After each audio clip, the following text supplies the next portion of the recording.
Hear ye, hear ye. This is the Wheelhouse podcast coming to you from the bunker in an undisclosed but sort of disclosed location. Brought to you with the support of Champion Systems and the team at Grow Getters Australia. My name's Joel Spreadborough, joined, as always, by the champion that is Catherine Bates. Hello, Catherine Bates. Hello, Joel. How are we this week? Shaved and aerodynamic is how I am. How are you? Yes, you are. Look, I'm not too bad. I'm getting better, Joel, but I've had COVID. So you know how we're mostly factual? Yeah. Can I just up front blame brain fog if I get anything wrong? I mean, Well, there you yes. go. You almost blamed brain frog. Yeah, I can blame brain frog. Yeah. Good to get it out of the way before Christmas, because I tell you what, Christmas spirits are high, very high, like giant tree, giant star, garlands everywhere. Yeah. Like you name it. You're an enthusiast. You're a Christmas I enthusiast. I got a couple of gifts today. Ooh, tell me about those. I just want to tell you a couple of gifts quickly. Well, a few things we're going to get over is your mate Logan, the King Logan from Logan. We're going to talk about him and his exploits. Fem Van Empel, her exploits, despite a little bit of illness in the tummy, which I'm extremely inspired by. You're going to find out why there's a filthy towel sitting on the set as well, and some sadder news about relegations and a story that's been brewing for a while, and it's one of those that was always going to happen, but we're still sad about it kind of stories as well, Kate Bates, coming up. Well, I hope that the towel and the sore tummy have nothing to do with each other, Joel, just quietly. Oh, come on. You'll have to keep listening or watching to find out on the Wheelhouse podcast. Before anything else, we're very excited about the tour Down Under making its return in January, Kate. And we're not the only ones excited. It would seem that there's some pretty big deal bike riders also excited, potentially a GT winner or two, maybe. Or four, Joel. Just four? Sorry, I'm seeing double. We've only had two in Australian history. One of those, the only active one, is Jai Hindley. Very excited to have him here. Now, we talked about that last week and how wonderful it was to have the Giro d'Italia winner coming to home soil to battle it out. We're still waiting to hear if Glutes O'Connor will be there, crossing our fingers. But there will be some incredible athletes heading down, which is really cool. So we've got Chris Froome. We all know Froomey. He's with Israel Premier Tech. Also, Aussie Simon Clark is with their team. So that's fantastic to have them coming back, and Froomey as well. They'll have Daryl Impey with them, who's won many yellow jersey at the Tour de France along the way, used to ride for Orica Green Edge. So the Aussies love him. So pretty good to have the Aussie back. The Yates, just one of the Yates, though. Just not one of Adam, the brothers Yates, okay. Just Simon. Okay. Grand Tour winner Simon Yates is coming back, as well as Geraint Thomas, who everybody affectionately knows as G. And we've talked about him before, Joel, because of his love for a very particular style of Oakley sunglasses. Now, the press release doesn't say anything, but rumour has it that Geraint Thomas will be rocking a different pair of sunnies at the Tour Down Under, whereas Oakley have put their foot down and said no. They said, look, going to make enough of it. Yeah, we need you to stop wearing the 1998 edition. We need you to can you please just meet us halfway, come into the noughties, please. Please, Geraint. Look, even though when you arrive in Adelaide, it will feel like it's 1998, but no. Come into 2020. I'm sorry. I love you, Adelaide. Was that a bit of Adelaide shade? Yeah. It was.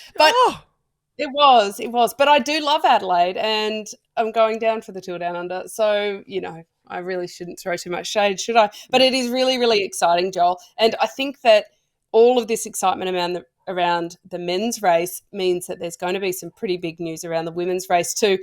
I tried to get the heads up. I did. I tried to go behind closed doors and get the sneaky down low, but I wasn't able to because they're making some very big announcements about the women's race over the weekend and next week. So on next week's show, we'll be able to talk through all of the very, very exciting female athletes that are heading to the Tour Down Under. But the assistant race director, Carly Taylor, who was a very impressive female pro rider herself, Yep. She said that we just have to hold our horses. I'm not Hold the very good at phone. being patient, though, Joel. No, well, you're an investigative journalist. you Like know. that's your thing. You're an investigative journalist of the highest order. Sure. You've been known to pursue athletes around airports and mistake athletes' parents for other athletes and that kind of thing. But it's all in the craft. Can I just ask you, of the 4 GT winners that are coming, Wheelhouse podcast selfie session, who do we choose? What's our order of preference? Who do we want selfies with out of those 4 the most? And Well, Jai, I should say, you're not allowed to have all 4. Aussie. You're not allowed to have all 4. Okay, Jai first. Right, okay. And then if I have to choose one of the others, I'm going to go for Chris Froome. Froomey? Yeah. Come on now. The guy's a legend. Like, he was a legend when he was winning the tours, but he's even more of a legend after his horrific accident and his comeback. It's like more than just about the bike riding now. I think absolutely. So that's my preference. One thing I love about the Wheelhouse podcast is our unplanned segues, and you've just given me a perfect one, because talking of legends, if I may, your dear mate, your dear mate, Logan Martin, is officially the king. Once again, remains the king of freestyle BMX. His Olympic title defense is looking good. The World Cup crown going his way. He came off the bike. He recovered. He did it near his home on the Gold Coast. There's a lot of fairy tale about this, Kate Bates. There is. We love Logan from Logan, don't we? I mean, we love him no matter where he was from, but the fact that he's Logan from Logan really helps. Look, he was trailing by 20 points on the overall heading into this round, so it was quite important. It was a qualifier for Paris 2024. He was pretty confident that was signed, sealed and delivered anyway, but he did want that overall goal. He got it, Joel. Oh, yes, he did. He was only 20 points behind heading in. He managed to steal the crown. So impressed. But the most beautiful moment for me was that he dedicated the win to his father, Sean, who passed away in September. My father passed away this year, Joel. When I read that, it gave me goosebumps. It made me think, what an incredibly special way to honour somebody that you love so much. Now, we've seen lots of photos on his social media over the years of him with his father. They had an incredibly close relationship, and with his kids. And so that was pretty goosebumpy and special to me to see that. On a less serious note, Joel, how do we pronounce the Frenchman? Oh, don't ask me. I was about to ask you. In the 2022 World Cup, right. Anthony Jean-Jean? His surname, yes, is spelt Jean. Yes. Anthony Jean. Is it Jean-Jean or Jean? I don't know. Oh, look, I mean, it's French. It's got to be Jean-Jean. Jean-Jean. But that was, I like it. I like it. There's a surfer as well. I'm having a blank, of course, but there's a surfer who has a repeated nickname as well. And sorry, Jean Florence, of course, John. But it's in the other. It's the other way around, and it's spelt John. So it's clearly John. Oh. Whereas this one is spelt Jean, and it really throws me about. It is. I'm going to go with Anthony Jean, and I'm going to say, like, good on Logan Martin. And you spoke beautifully about his tragic loss, and I think there's something about that spirit that spurs athletes on, and this was an example of that, because he produced a near perfect ride to pick up that 96.9 near his hometown, or in his hometown, I should say. The memory of his dad obviously swirling about as well. Jean, not far behind, and our mate Rimu Nakamura from Japan, who I still have not seen upright. I've only ever seen him upside down. Did you just call him Rium? No, Did you just call him Rium? No, Rim. Oh, Rim. Rim. Is it Rimu? Rim. Oh, I definitely am not. You don't ever come to me with pronunciations on. I thought I was a fan of. I think from now on it's simple, Joel. I'm calling him Rim because Rimmy? I have associated that with the most beautiful cycling appropriate name, like Ryder Hesjedal, Rim Nakamura. So I'm going with Rim. Rim but he Nakamura. Beat big names. I think you were trying to make a very important point. I cut you off. I'm blaming COVID. I'm sorry. It's the frog brain, the froggy brain hopping into the action again. No, it's totally okay. So, Jean, Rim Nakamura, and of course Logan Martin, and very importantly, a qualifying fixture for Paris. So all roads do Yes. lead to Paris for Logan Martin defending that gold medal of his, looking good. I wasn't disappointed, but after Abu Dhabi, I did ask the question, are we sad? I think I said, are we sad about Logan Martin because he didn't quite perform that way? I regret asking that now because it never gives us anything to be sad about. He's an absolute champion. Well, we were also asking, like, are we worried? And I think we've got the answer to that. And I've got to say, fun fact about Logan Martin. We've talked about how he built the ramp in his own backyard. Now, he did so because there were COVID lockdowns and he wasn't sure he'd get the consistency in his training. So he built it so that he could train through that. Put him out of pocket about 70 grand, like solid investment in his own career there. He has acknowledged his neighbours are not a fan. He has promised them that a tennis court will go in after the ramp comes out. So there you go. All right, maybe a invite later them over for a bit of doubles. Yes. Okay. Yeah. But also through all of this, his entire body, Joel, save his head, but up to his neck, down to his wrists, so not hands and feet and not neck, is tattooed. Everything in between. Heavily inked. Everything. Yes, I noticed that. Because he rides in a singlet. He performs his craft showing a bit of arm, and there's nothing but ink. It's just... Sun's out, guns out, man. Yeah, he's on the Gold Coast. out. Yeah. From King Logan Martin to a queen. Let's go from a king to a queen in cyclocross. Yes. I like this because Fem Van Empel, who we do, is a friend of the Wheelhouse. She doesn't know it, but she is. She doesn't know it, but she is, yes. Oh, she's look at, if you have a look at our socials or if you are watching on, a mud-splattered Fem here, absolutely whooping in triumph. And why wouldn't you? 10 cyclocross wins for the year, a 6th World Cup win. She's done it at the death. What I love about this, the last corner push. But even better, she's done it with a crook tummy. Yeah, you are really holding on to that. She did do it with a crook tummy. Look, she has been absolutely slaying it this year in the women's cross. And the course in Dublin for the World Cup, it's the first time they've gone to Dublin, so it's pretty exciting. But people were talking about it like it might be quite boring. Not a lot of incline, so fairly flat course. But I reckon Mother Nature stepped up, Joel, because it was disgusting conditions, which is disgusting perfect for cyclocross. Yep. It was muddy, it was snowing, it was icy. Like it was everything that cyclocross could be. And she beat Puck Peters, who rides for Alpecin de Koning. It was a pretty tough battle. They swapped attacks. It was just fantastic. Like it's the kind of enjoyable, aggressive racing that you just know there is no predetermined winner, because sometimes we have seen it from everything to the Tour de France where somebody is just so dominant. I mean, Pogacar, for his Tour de France wins, it was almost inevitable. But what we're seeing in women's cross is it's developing so well at the moment that it is really down to the wire in every race. So it's pretty cool. They kind of took turns, first and second in the mud. And the pictures are so epic, aren't they? I reckon that's my favourite part. Like velodrome pictures, they're all very civilised. Doesn't look like you've worked very hard at all. Yeah. But then you get these cyclocross pictures and, less glamorous. We say that a lot, like it's not that glamorous. Maybe I need to find it. That's my bingo word. No, look, it's rugged. It's in the trenches. All of that. There's a big rivalry with Puck. Oh, help me out here, Puck. Is it? It's Peters. Peters. Oh, Peters. Really? I'm trying to be fancy, and it was just. Yeah. Okay, that's okay. Anyway, the girl from Alpecin de Koning, who's a fabulous rider and has had a hell of a rivalry with Fem as well.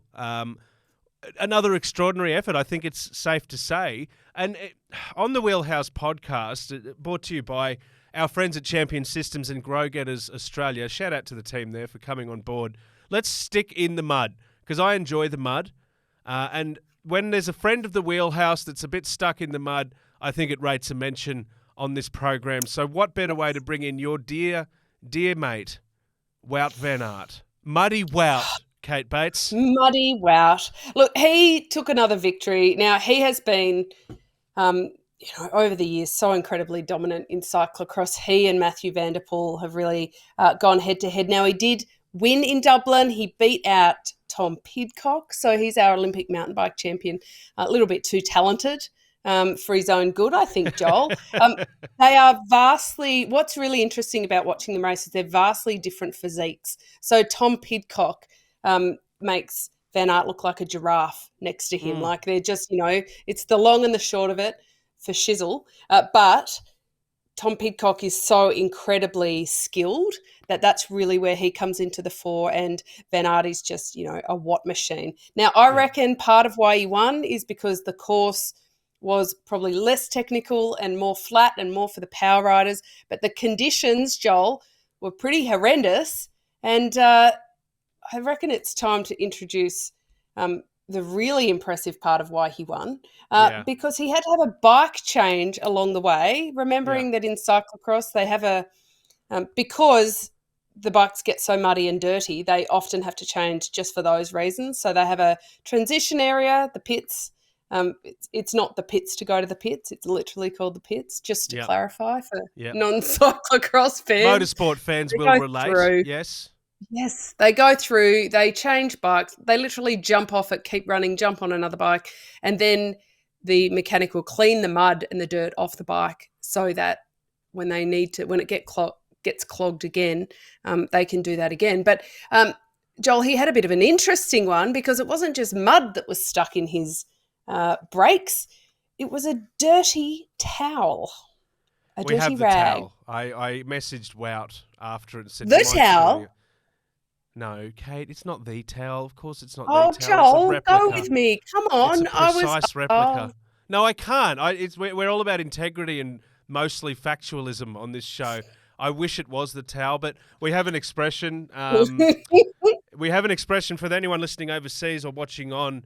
Getting towelled up in Australia, and that means losing, basically being defeated. But in the case of Wout, getting towelled up means a minor inconvenience, which you then brush off and go on to win the race. So I'm fascinated about this because, another saying is throwing a spanner in the works or throwing a spanner in the spokes, throwing a towel in the spokes. This has actually happened. So he's riding away and an errant towel, a wayward towel, a listless towel, whatever you want to call it, has found its way into his wheel, basically, and he's gone, wait, something's not quite right here. But being as cool as he is, cool as a cucumber, kept his composure, jumped up, got a new bike, lost some serious time, and then, as you say, but then made up some serious time. Yeah. Punched it was pretty impressive. So he kind of towelled up Pidcock. So he copped the towel, but Pidcock got towelled up. Am I using it correctly? Tom. Toweling of Tom. Yeah. It was impressive. I mean, it became such a thing that he took the towel on the podium with him. It's massive, because it's like one of the strange curiosities of what happened. I reckon more people talked about the towel than the victory. It's a big towel. That's why we've got a replica in the studio. Wout is a big fella, so it needed to match up. So it's any other normal person's bed sheet. It's just Wout's towel. I'm fascinated by this because you've been around the sport for a while. Is a towel in the wheel something you've come across before? Never heard of it. You've never experienced an errant towel? No, I haven't. But I'm actually curious as to what the towel was doing there at all. The only explanation I have is that once they spray the bikes, when they come in for the change, that they then give them a bit of a dry off with the towel. But mechanics in other disciplines have rags, but not towels. And there is a very big difference. A rag, a small cleaning rag versus what looks like a bath towel. Yeah. Like, I don't know, but did somebody nick that out of the hotel? That's what I'm wondering. Is there a hotel in Dublin? Towel. Yeah. Yeah. There's a hotel in Dublin who were looking curiously at that podium and their notes from the cleaners that morning. So somebody might be getting a towel bill. Yeah. I wondered where our towels went. That was a really bad accent. But yeah, I'm curious about it because it is a legit bath towel. Like it's got the little embroidery on it and all of that. It just doesn't strike me as an elite athlete towel or a bike wiping towel. It's the towel that you use in a hotel and you leave on the floor, whatever you need to do. You don't take it to the track and then almost derail Wout Van Aert with it. But apparently you do. No, apparently that's the thing. I mean, I think It's like when you see like the warning labels on shampoo, including like do not eat, and you're like, who did what for us to have that warning label? Yeah. You know? And I think this is one of those things where from now on in any tech guides, they will make reference to please ensuring that no fabric or towels or stuff are hung over. And without Tailgate, you'd be like, who did what for that warning? But I think here it is. Who set the precedent? And Here look, it at is. Wheelhouse Podcast, obviously merchandise is a big part of the show here. So if you would like your own replica Wout Van Aert official replica towel, they are available now. I don't know how many we have. I've definitely got one here. Price negotiable. I'm going to say $10 ONO. There you go. Is that okay? It's not my towel to sell, but you're all right with that, aren't you? $10? It is. Look, it's already a bit grubby, so I might take it to give my bike a bit of a polish. An actual for Christmas towel. Season. I have a sense that this has been greased up by Merksy because the grease looks like it's come from a bike that's done some serious Ks, and I know Merksy's been out there riding like a demon. He's a serious rider with a serious bike, Joel. We're going to have to do some serious training to seriously catch up. Yeah, and I am being fully serious about that. But towel gate, whatever you want to call it. I know we call everything gate, but this is a genuine gate because I've never heard of a towel causing this sort of issue. It's like we say, it didn't derail him. He went on to win it. But the towel that almost ended everything for Wout Van Aert. Maybe that's a doco or a book for Wout. The Towel and I. The Wout Van Aert story. The Towel and I. It could be. I don't know. Good on him, though. I love always seeing him win. Well, look, my only downside is that with Wout in the media again, Joel, everybody loves Wout, don't we? I think. Do they, though? Do they, Kate? Well, look, apparently not. Do. I know you do, but apparently not this week. I'm sorry to burst your bubble there, but another one of your favourites. Talk about a toweling. Talk about a toweling. I think we need to be very clear on this, Joel. In our household, the Batesmere's household, one of us is a very big fan of Mr. Van Aert, and one of us is a very big fan of Mr. Sagan. Yep. We are sitting on opposite sides of the fence this week, Joel. Oh, really? If it's not clear in the tone of my voice, I am the Van Aert fan, and Mr. Sagan, watch your manners, has come out swinging. Hasn't he? Doesn't like him. He's disappointed me as a person. I've got to say, you may as well call someone an F-wit or something, because saying you're just a disappointing human being is more offensive. It is like literally the name calling. It's like no, everything about you, your character, you're just a disappointing person. That's what Peter Sagan has come out and said after their clashes, I should say, on the Tour de France. He reckons he was unfairly impeded. Wout got in my way on stage 3 this year. And he never said sorry. He never bothered to say sorry. And I love this. He's a great champion, but he insulted me at the Tour, and he hasn't apologised yet. In this, again, he disappointed me as a person. I'm waiting for him to come to me. Okay. I won't go to him, so stalemate. And I think he himself, this is my favourite part, I think he himself understands why. You know what that is? That's the old classic, you know what you've done? Go and have a long, hard think about it. Come to me when you're ready to talk. Wout Van Aert. Well, I mean, I know Peter Sagan is a parent. He's doing a very good job of parent talk here with the, I'm not angry, I'm just disappointed. Yes, I'm not angry at you, Wout. I'm just disappointed in you and your as a character. person, in brackets. I'm just disappointed in you as a person. A big sledge. I mean, in fairness, it's been some pretty epic clashes. Like in 2020 in stage 11, when there was a little bit of fisticuffs between them, Van Aert actually went across the line, Joel, with the bird in the air. Yeah. Yes. If you're watching, you know what the bird means. If you're not watching, you put 2 fingers down on either side of the middle finger, and that's what you get to get the bird. That's not very becoming behaviour. I will agree with that. But I feel as though there's a little bit of like old statesman in Sagan. Like, I won't go to him. Like, I'm the older, more established rider. I don't care what he's done. You have to respect the elders almost in Okay, the so pack. he's coming from a I respect, think and that's what I've it is. earned an apology kind of point of view. It's got to be. I think so, because otherwise he wouldn't be making anything of it. He would just be like, I'm not, he's a good bike rider, but I'm not a real fan of him. He wouldn't be making the point to say, I'm waiting for him to come and apologise.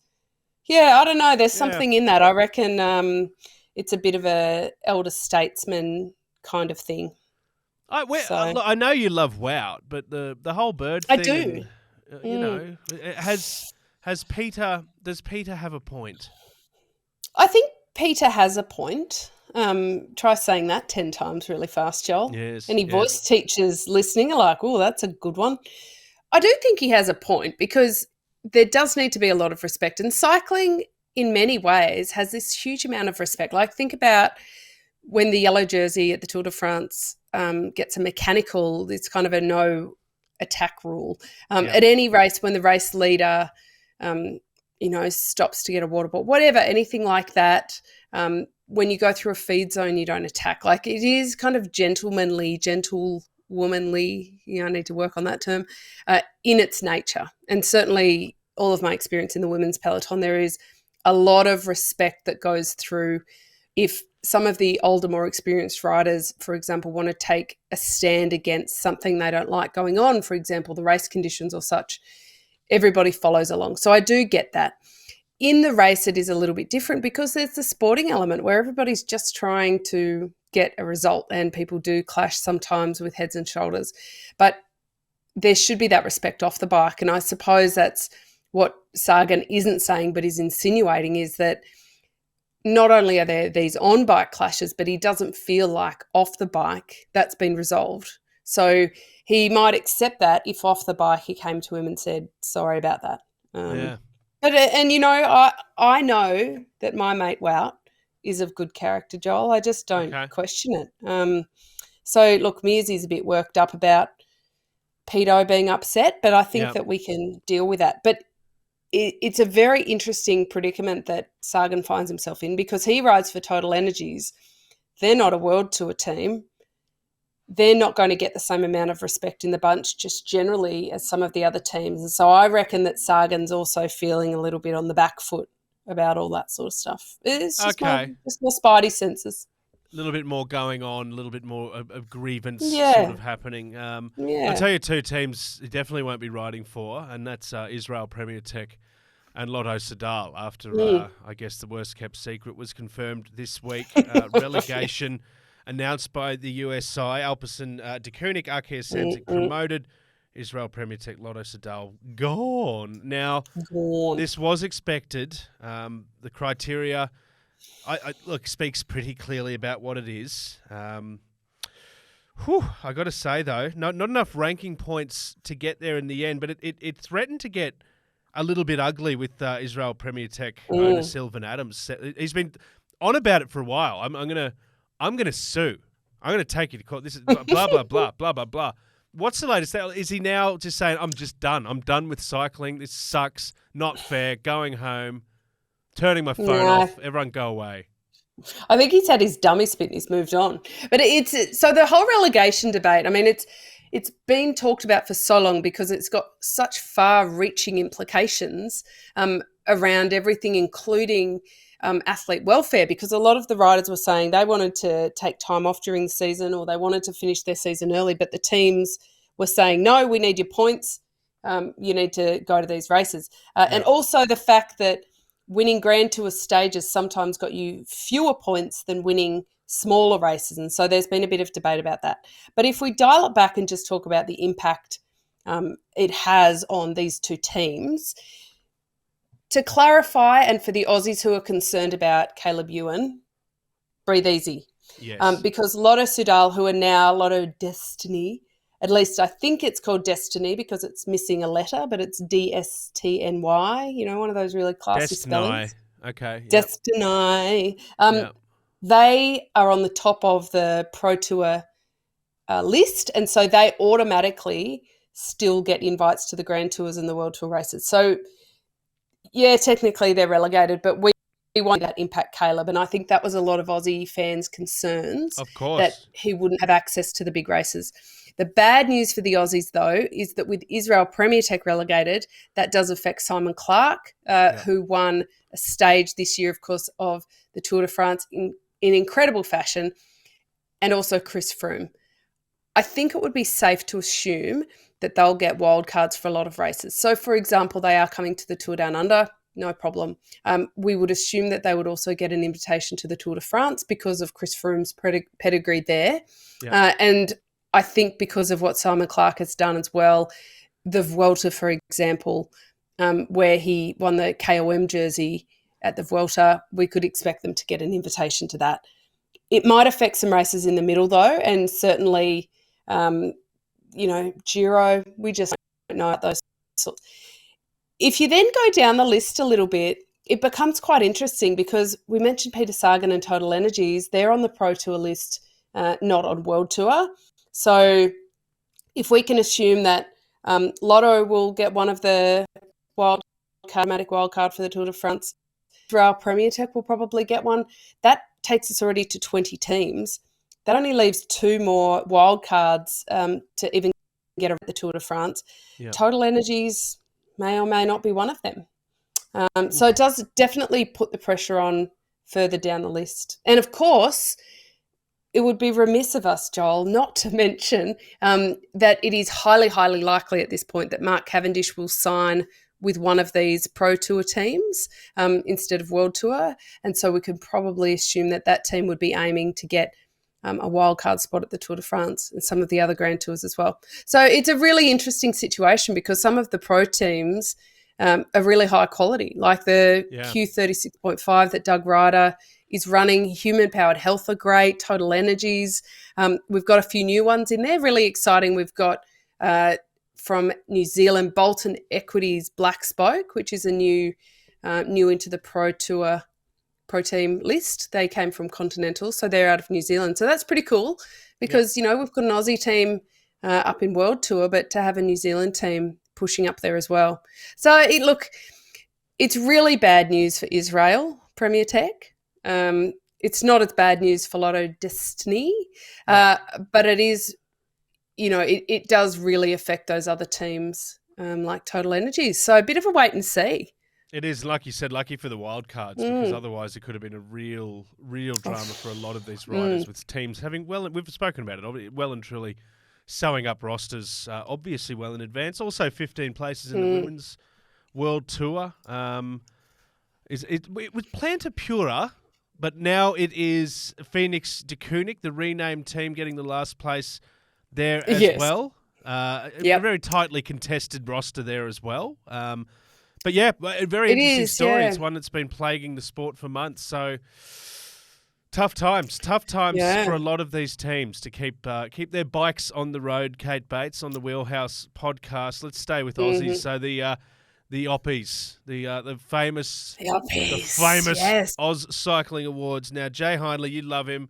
We all love him. He's taken out his first Oppie, the Sir Hubert Opperman Trophy, of course, virtually awarded, but obviously winning the Giro got it for him. He also had a 10th at the Vuelta. He pushed Michael Matthews, old Bling, along in Wollongong as well, getting him onto the podium. He's had a bumper year.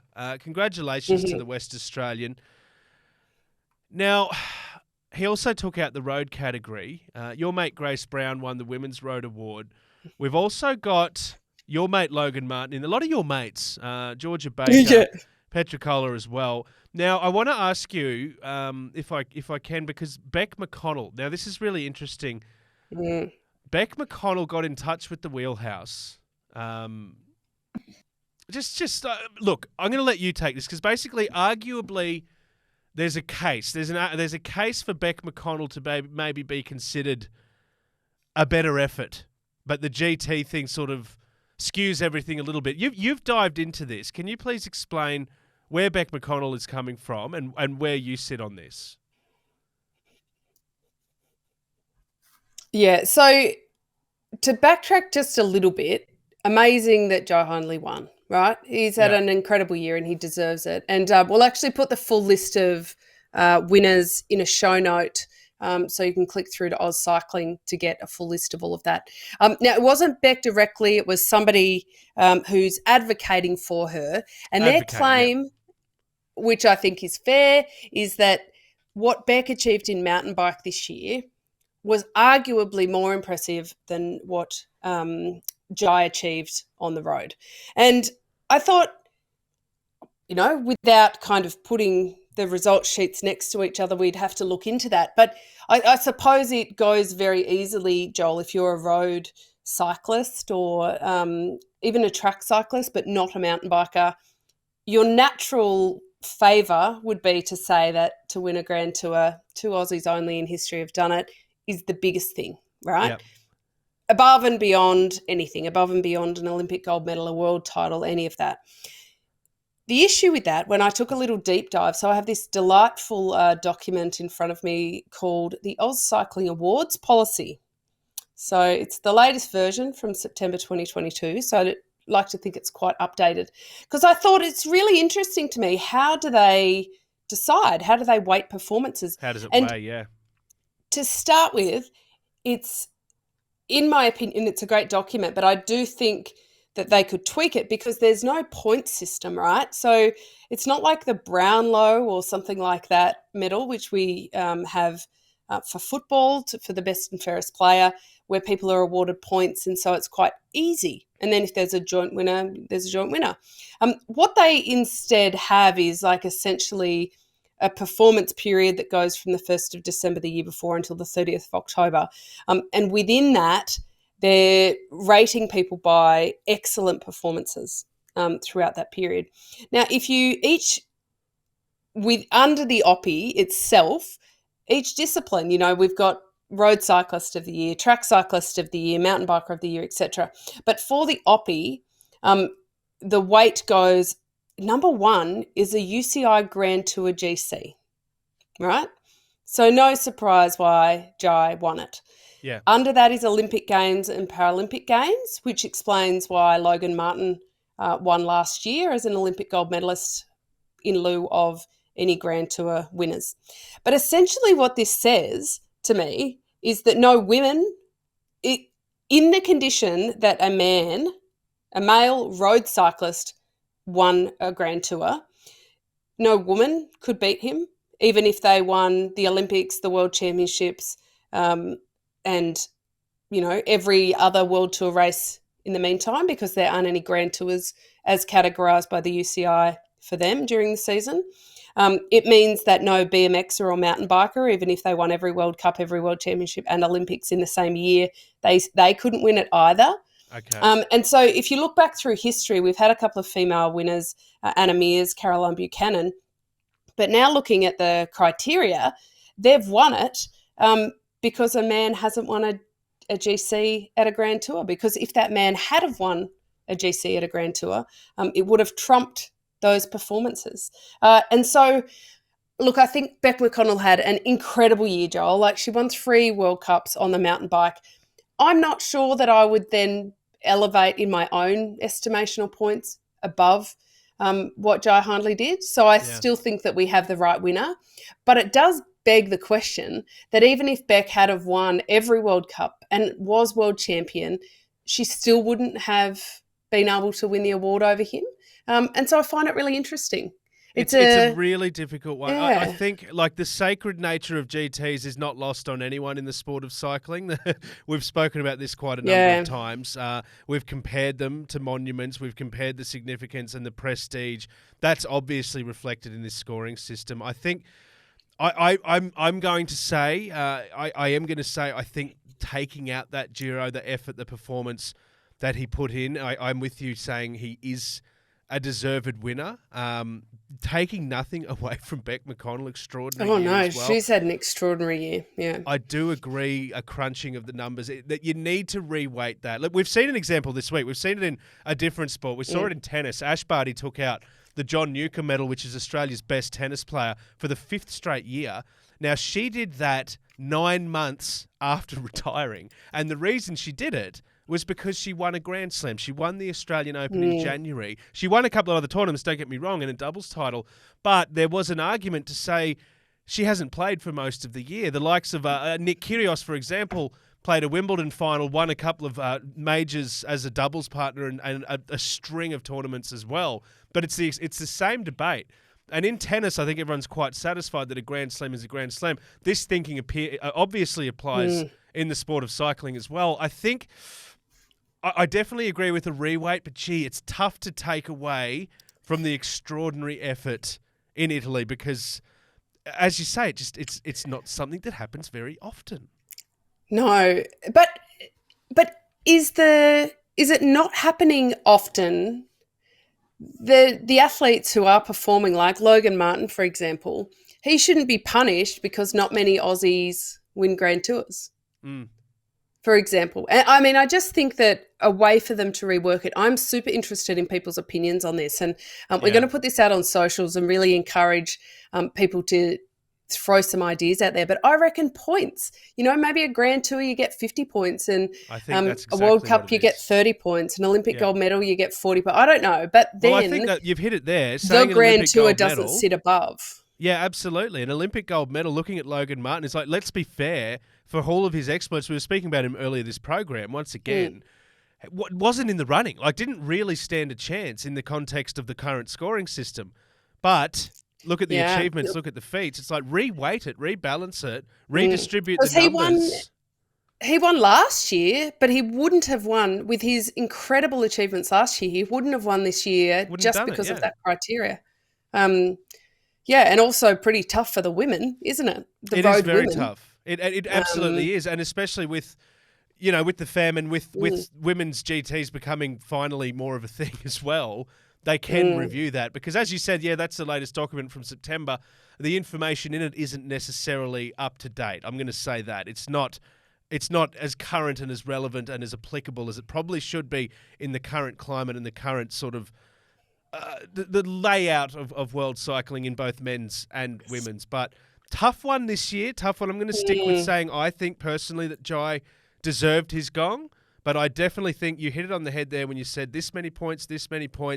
We've got a lot of great bike riders across a lot of great disciplines that deserve recognition. Their feats deserve to be featured. They deserve to count, and that's kind of what feels like it hasn't quite happened as effectively as it should. Just saying. Love to hear your thoughts. There's our 2 cents. It's not really our 2 cents. It's kind of more like our $2. That was like $3.50. But yeah, look, we'd love to hear your thoughts on the Wheelhouse podcast because it is an issue. As you said, I made a mistake. It wasn't Beck that commented to us, so that would have been interesting. It's like, hi, Wheelhouse, Beck here. Want to have a bit of a whinge? No, someone doing it on Beck's behalf. That was my mistake. Yes, a supporter. No, but it's a really valid point. And I think that the passions from each of the disciplines come through. So, I love it when people reach out and want their voices heard because, we are a community in the bunker. We sure are. We sure are. Well, me and my Nicks and my chamois, I'm part of that community now. Couldn't be prouder, Cat Bates. Before we go, I just a quick mention here, the Austral happening this coming weekend, Australia's oldest race. You know the date. I'm going to say, is it 1887? How did I do? Yes, nailed it. 1887. Stop that. Yes. So this year is the 125th edition of the Austral. It's a 2-kilometre handicap on the track. So everybody starts, between scratch, which is at the start-finish line, and then somewhere around the track to get a little bit of a head start. 8 laps, 2K. We've had some pretty cool winners over the time, actually. Dalton Stretton, he's this little pocket rocket from Tasmania, won it last year. Maeve Plouffe, our friend Plouffe, she won it for the women last year. So it's back on this weekend. It's going to be live streamed. So AusCycling, head to their YouTube page for that. We'll put a link to that in our show notes as well. And the sprinters are back, Joel. So they've also got the National Omnium Championships happening as well as some junior racing. But the sprinters have come back. Matty Richardson is back in town after his big Champions League win. So I reckon, we're coming close to Christmas and you don't want to be going to the shops because that's too stressful. Kick back on the couch, watch the bike racing, shop on Amazon if you must, and watch Matty Richardson in action. Yeah, look, there's a lot of big names turning up, so it'll be cool. Matty Richardson just doesn't stop, by the way. Wow. Just stay on. Talk about get back on and stay on the bike. What a year, Matty Richardson. And again, features into that debate, which we won't get back into because we'll be here until next week. But weigh those points as well. Weigh those points and make it because I can tell you that Champions League track is not even on that list. Not even there, yeah. No, so let's update that bad boy. Mm-hmm. Maybe we should just, take over AusCycling. I think that Marnie Fetchner is a little bit more qualified than us, Joel. Oh, sure. All right. Hey, look, you have your opinion. No, I'm kidding. No disrespect to Marnie. They do a brilliant, brilliant job. And the reason we have so many successful athletes across so many disciplines is, of course, an administrative body doing some beautiful work. So congratulations to them. And congratulations on all the Oppie winners. As Kate says, you'll find that list on our socials and our show notes as well. This is the Wheelhouse Podcast. I'm going to call time. That's the bell from Santos Tour Down Under. Brought to you by our very dear friends at Champion Systems and the Go-Getting team at Grow Getters Australia. Really appreciate your company. Like, share, listen, watch. Tell your friends. It's mostly factual, easily digestible. It's the Wheelhouse Podcast. My name's Joel Spreadborough. Your name's Kate Bates. We'll see you soon. See you next time. The Wheelhouse is produced at River City Studios for Listener, thanks to our friends at Champion System, executive produced by Luke Mears, written and hosted by Catherine Bates and me, Joel Spreadborough. Thanks for watching, listening, liking and sharing.